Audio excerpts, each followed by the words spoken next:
Well, thanks everyone for coming. I'm going to be talking about actually a little side project that we've been doing in the JBrowse world to connect the genome and the protein universe, as I call it. So here we go.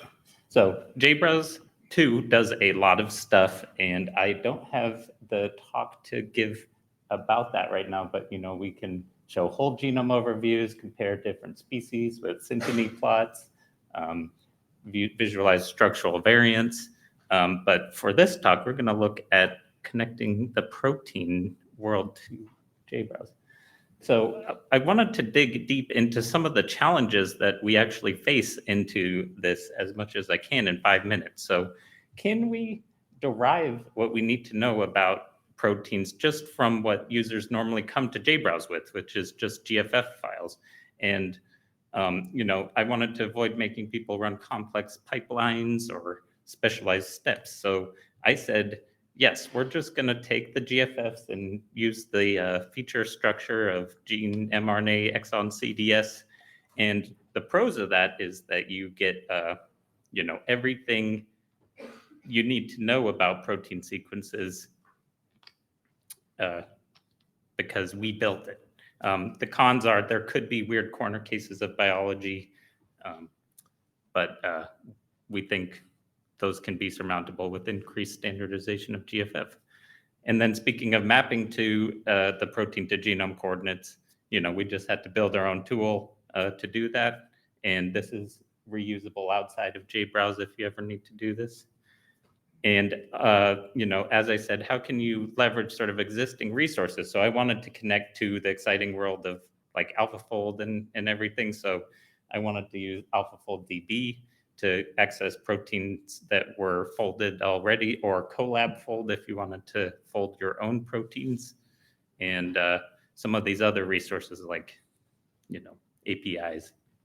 So now just some screenshots. Let's say you're browsing your favorite gene. You can, using this plugin that we created, the Protein 3D plugin, right-click the gene, say Launch 3D Protein View, and it will take you to a dialog box where it looks up the UniPro ID from a service. We used mygene.info for this, and as it turns out, every UniPro ID has been folded by AlphaFold DB. So you get a free structure from that. So we hit submit. And then the alternative is if you don't want to use AlphaFold DB, you can manually upload your own PDB file from, say, collabfold. When you hit submit, it just creates a panel of 3D structure visualization. This is MolStar. And what is unique about this is all the coordinate mappings are in our head, so to say. So you can do a mouse over on the protein structure, and it highlights where that is on the genome browser and vice versa. So you could contextualize your observations with, say, a ClinVar track or any other type of information on the genome that you wanted to.